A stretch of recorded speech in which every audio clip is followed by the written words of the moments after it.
su cantón, no es bien visto en América Latina. Yo me acuerdo que una vez, voy a contar esta anécdota, litigando un asunto ante la Corte Interamericana, precisamente en Washington. Acabábamos de firmar el Tratado de Libre Comercio con Estados Unidos. ¿Y qué iba a ir a Washington con un funcionario de la Secretaría de Relaciones Exteriores, para que no mientan, González Pérez? ¿Qué no? Y entonces estaban unos argentinos, estaban unos colombianos, los mexicanos llegaron aquí. Hola, Marco, oye, ¿ya se van a sentar con nosotros o ya no se van a sentar con nosotros? ¿Por qué? Todos ustedes ya son socios de los gringos. O sea, entonces, tienes sus asegúnes. O sea, hay que cuidar. A ver, vamos a empezar por el principio rápido. Yo aquí estoy citando a uno de mis autores favoritos, al maestro Norberto Bobbio. Norberto Bobbio, en un libro que se llama Teoría del Ordenamiento Jurídico, plantea la definición de lo que es un ordenamiento jurídico. Y es una definición no solamente bonita jurídicamente, sino preciosa técnicamente. Fíjense ustedes lo que dice Bobbio, que es un sistema jurídico. Dice, los sistemas jurídicos son el conjunto, es decir, la unión de normas dispuestas, es decir, ordenadas, con respecto a una norma fundamental, es decir, la Constitución, y relacionadas coherentemente entre sí. Es una pequeña definición. Y con esta definición entiendo perfectamente qué hace el Poder Judicial. Pues el Poder Judicial de un Estado y el control de constitucionalidad de un Estado, ¿qué es? Garantizar la unión, la jerarquía y la coherencia del sistema jurídico. Eso es lo que hacen los jueces del distrito y los colegiados y la Corte. Es decir, mantener la unidad del sistema jurídico, lo que se le llama por los técnicos del teoría del ordenamiento jurídico, principio de completud, o sea, que estén todas las respuestas en el sistema, y si no, que haya maneras de interpretar y encontrar la respuesta. Ver que se respete la jerarquía, es decir, el principio de supremacía constitucional, y finalmente que haya coherencia en el sistema, que no haya contradicciones o antinomias entre lo que dicen otras leyes y lo que dice la Constitución. Eso hacen los jueces, eso hacen los magistrados. Los magistrados en materia electoral, que de hecho tienen un mandato muy importante a nivel federal por una modificación constitucional, lo que hacen es controlar la Constitución y dicen, no, y esa norma se sale, hay que meterla, hay que acotarla, hay que expulsarla del sistema. Eso se hace con los derechos de control constitucional. ¿Por qué? ¿Cuál es la función última en esta circunstancia? Darle a los ciudadanos, ¿qué cosa? Seguridad jurídica, certeza jurídica. Porque yo lo que hago es moverme por la Constitución y por tanto tengo un órgano que me vigila que todas las normas del sistema sean acordes con la Constitución. Pasamos así. Y ahora esto rápidamente al control difuso. Fíjense lo que pasa. Como les decía, no me falló la memoria. El 9 de febrero de 2010 aparece publicado en el Diario Oficial de la Federación los extractos de la sentencia de la Corte Interamericana de Derechos Humanos contra México en el caso Radilla. Con esa publicación, que va dirigida a los tres poderes del Estado mexicano, la Corte, cuando le llega, se plantea varias preguntas. Y la Corte se plantea: debemos atender la sentencia de la Corte Interamericana, pero ¿lo debemos hacer motu proprio? Lo dice elementalmente, por nosotros mismos. ¿Debemos o no consultar a los otros poderes? Es decir, ¿lo debemos hacer en consonancia con el Ejecutivo y con el Legislativo? Siguiente, ¿se debe atender la totalidad de la sentencia o solo sus resolutivos? Ahí se dieron un agarrón los ministros. De hecho, el engrose tiene varios puntos particulares, pero no todos estuvieron de acuerdo. Hay que empezar a no, solamente hay que atender los puntos resolutivos. Ganó la mayoría y dijo, no, hay que atender el cuerpo completo de la sentencia, porque si hubiera triunfado el criterio de solamente los puntos resolutivos, no habría control difuso. Porque el control difuso viene en un párrafo de la sentencia, no en un artículo, no en un párrafo destinado a la sentencia misma, a los artículos que condenan a México. Ahora, nos hubiéramos metido en un lío si no aceptamos eso.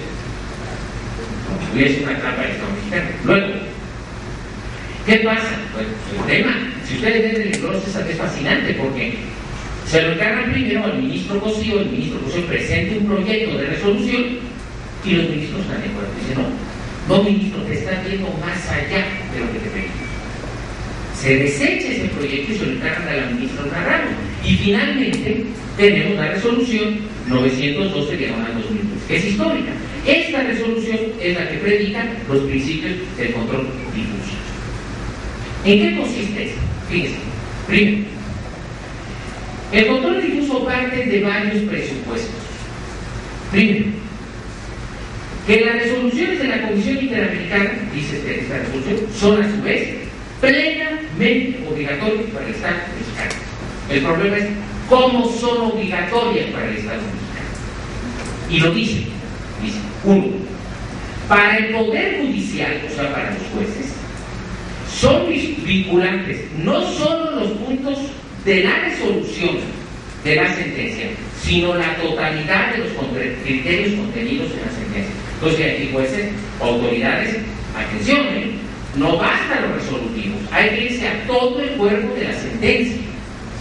Siguiente, en este caso, dice la Corte, será obligatorio los criterios interpretativos de los tratados internacionales que México ha firmado y que sean citados por la sentencia. Pero además, señala, el resto de la jurisprudencia de la Corte Interamericana se van a tomar como criterios orientadores. Entonces, es obligatorio que yo aplique el criterio que me marque la sentencia, sean resolutivos sobre el cuerpo, y segundo, los demás criterios tienen carácter orientador. Ahora, esto en mi criterio no está bien. Y no está bien porque, de acuerdo con el Corpus Juris del Derecho Internacional de los Derechos Humanos, un órgano internacional de derechos humanos me puede aplicar en una sentencia tratados firmados y aún no firmados por el Estado en cuestión. Explico. ¿Vale? Yo soy Corte Interamericana de Derechos Humanos y entonces yo emito una sentencia sobre un caso de derechos del niño, caso Guatemala. Hay una sentencia muy famosa. Emite la Corte. Y el Estado guatemalteco le dice, oye, espérame, está muy bien, pero ¿por qué me estás aplicando un criterio de la Corte Europea de Derechos Humanos? Y la Corte Interamericana le dice, ¿y por qué no? ¿Cuál es el principio básico? Ustedes, la mayor protección posible a las personas. Pues fíjate que yo encuentro que la mayor protección posible a las personas está ¿dónde? En un criterio de la Corte Europea y no lo aplico. ¿Verdad? Eso es Corpus Juris del Derecho Internacional de los Derechos Humanos. Entonces, aunque la Corte diga esto, cabe la posibilidad de que la Corte Interamericana nos meta criterios de órganos o de instrumentos distintos al sistema interamericano. Voy más lejos. Incluso podría obligarnos a adoptar criterios, por ejemplo, de una Corte ad hoc, la Corte ad hoc para la Yugoslavia. Si hay un criterio que sea aplicable para una situación mexicana que llega de la Corte, no lo hará. O sea que, saquen sus conclusiones. Ahora, ahí están las reglas. Hay tres reglas. Dice, primero, los jueces nacionales, dice la Corte, deben estar atentos a estas tres reglas. Primero, los derechos humanos establecidos en la Constitución y los tratados internacionales en los que México sea parte es el top.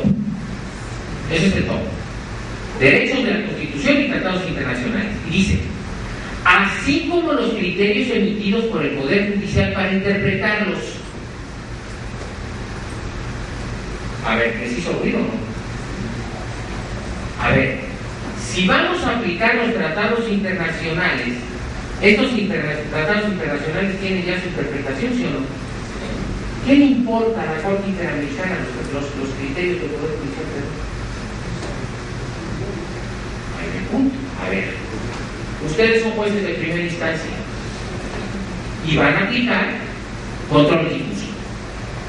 Y ustedes me dicen, perdónenme, doctor, pero fíjese que hay un criterio de la Corte Interamericana en una sentencia donde dice que hay que aplicar esta protección posible. y voy a apele. Pero el engrose dice que hay que estar a los criterios emitidos por el Poder Judicial de la Federación, y ustedes dicen, no, espérame, pero acuérdate que el artículo 1 de la Constitución dice que los tienes que interpretar de acuerdo con los tratados internacionales que México ha firmado, y la Convención Americana sobre Derechos Humanos es uno de ellos. ¿Hay contradicción? Esto en mi criterio no está claro y no está bien. En mi criterio, ya lo publicaré para que me den con todo. Pero ahorita, aquí. ¿Ok? Creo que no está bien. Ahora, y luego dice, que acudir a los criterios interpretativos de la Comisión Interamericana. No, hombre, los criterios ya son anteriores. Y además, ojo, no se habla nada en el engrose de algo muy importante. A ver si alguien lo sabe. Las llamadas opiniones consultivas. ¿Qué es eso de la opinión consultiva? Es un mundo nuevo. Bueno, la Corte Interamericana de Derechos Humanos, como casi todas las cortes internacionales, tiene dos facultades. Tiene la facultad jurisdiccional propiamente dicha de emitir sentencias y tiene la facultad de dar consulta y por tanto emitir criterios obligatorios. México, que nosotros hemos andado en otros lados, no le tenemos práctica a eso. ¿Quién tiene práctica? Costa Rica, Guatemala, Argentina.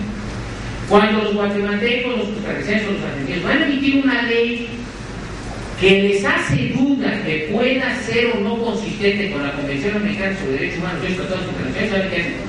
Van y le tocan a la Corte y le dicen, Corte, dame una opinión consultiva y dime si mi ley cumple o no con los estándares internacionales de derechos humanos del sistema internacional. O sea, decimos a los mexicanos que curarse en salud. Entonces en México ya vamos a tener que aprender a curarnos en salud. Y cuando vayamos a publicar una ley importante, ¿qué hay que hacer? Consultar a la Comisión Interamericana. Entonces yo les pregunto, por vía de opinión consultiva, ¿quién me marca el criterio obligatorio? ¿El Poder Judicial Federal o la Corte Interamericana? Ahí nada más. Me ven echando el agua a nuestra boca. Luego dice, ellos no prejuzgan sobre la posibilidad de que sean criterios internos los que cumplan de mejor manera el mandato del artículo 1 de la Constitución Política de los Estados Unidos Mexicanos. Sí, nos tenemos que cubrir, ¿no? Aquí nosotros emitimos buenos criterios, ¿no? Dice, y se deberá valorar el caso para garantizar la mayor protección posible. Ahora, el párrafo singular por el cual México se ve obligado a hacer control difuso es el 339. ¿Y por qué se llama control convencional? Precisamente por eso, porque lo que la Corte dice es, la Corte Interamericana dice es, México, tú tienes la obligación de vigilar que tus jueces desde la primera instancia vean que las leyes nacionales sean consistentes con la Convención Americana sobre Derechos Humanos. Que controles la Convención Americana, por eso se llama control de convencionalidad, y luego le agregó ex oficio. Porque quien la tiene de oficio, ¿quién es? El Poder Judicial Federal a través del amparo, de las acciones inconstitucionales y de los juicios inconstitucionales. ¿Ya trataron? Pero se llama control convencional ex oficio, no convencional de acuerdo, sino de la Convención Interamericana. ¿Ok? Esta exigencia se le pasa a todas las autoridades, porque si bien las autoridades no van a resolver los casos, sí tienen que aplicar la mayor protección posible. Ahora les voy a poner un cuadrito. Páselo usted, porque esto es muy latoso. Este es el cuadrito que no se ve nada y que yo se los puedo explicar. Y este es un cuadrito que está muy bien hecho y que viene del engrose. Y qué bueno que la Corte esté siendo esquemática en sus cosas. Sí. Y entonces aquí está el resumen. Y la Corte dice, al final, y con esto termino, mira, en México tenemos estos tipos de control. Tenemos el control concentrado, el control por determinación constitucional específica, que es el del Tribunal Electoral, que a ustedes, señores magistrados, les importa mucho, el control difuso y el control vía interpretación más favorable, que tienen todas las autoridades. Y entonces dice, mira, el control concentrado es el que ya sabemos, el que se lleva a cabo de qué? Del Poder Judicial de la Federación a través de sus tribunales de amparo, vía controversias constitucionales, acciones de inconstitucionalidad y amparo directo e indirecto. El fundamento jurídico, ya saben, es el 105, 103, 107, etc. ¿No? Posible resultado: se declara la inconstitucionalidad con efectos generales o interpartes, ¿verdad? Y no hay declaratoria de inconstitucionalidad en ciertos casos. ¿Estamos? Forma: ¿cómo se aplica esto? Directamente a casos específicos.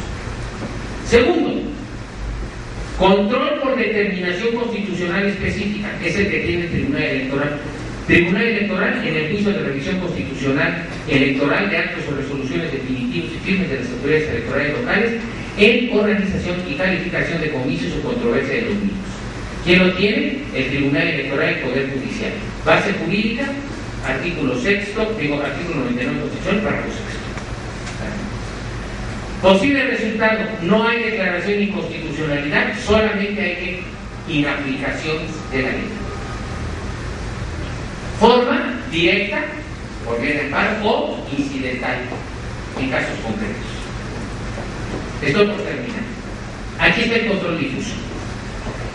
Y el control difuso, dice la Corte, no lo hemos hecho por mandato constitucional, sino por interpretaciones constitucionales. Y entonces dice, ¿quiénes lo deben hacer? Todos los tribunales que no sean los primeros. Todos los demás. El resto de los tribunales del país tienen que hacer control difuso o control convencional ex oficio de la Convención Americana sobre Derechos Humanos. ¿Cómo? Y aquí están todos: juzgados federales, juzgados de distrito, tribunales unitarios en procesos federales, etcétera, etcétera, los locales, judiciales, administrativos y electorales. Aquí está la base jurídica y evidentemente no hay declaración de inconstitucionalidad. ¿Cuál es el efecto? La inaplicación de la ley. ¿Qué carácter tiene? Incidental. Y finalmente, dice la Corte, tenemos la última forma de control, que es el llamado la interpretación más favorable. ¿Esta quién la tiene? Todas aquellas autoridades que no sean jueces. ¿Cuál es su función?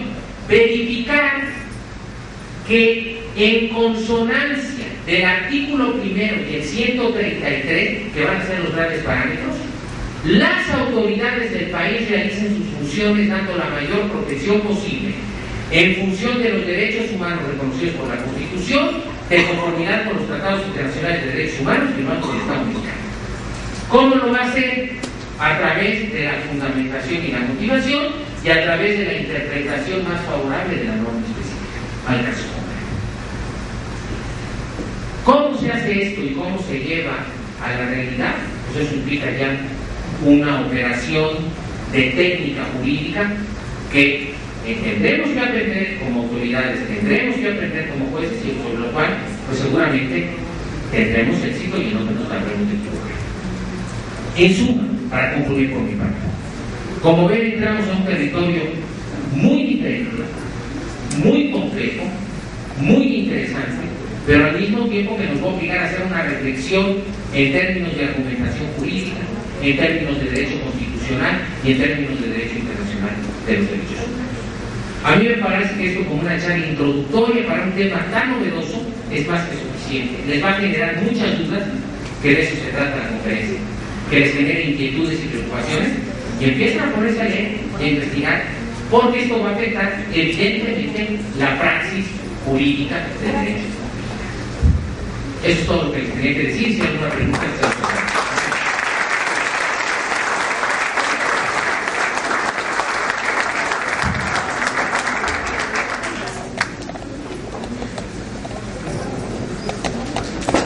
Si alguien tiene alguna pregunta al doctor.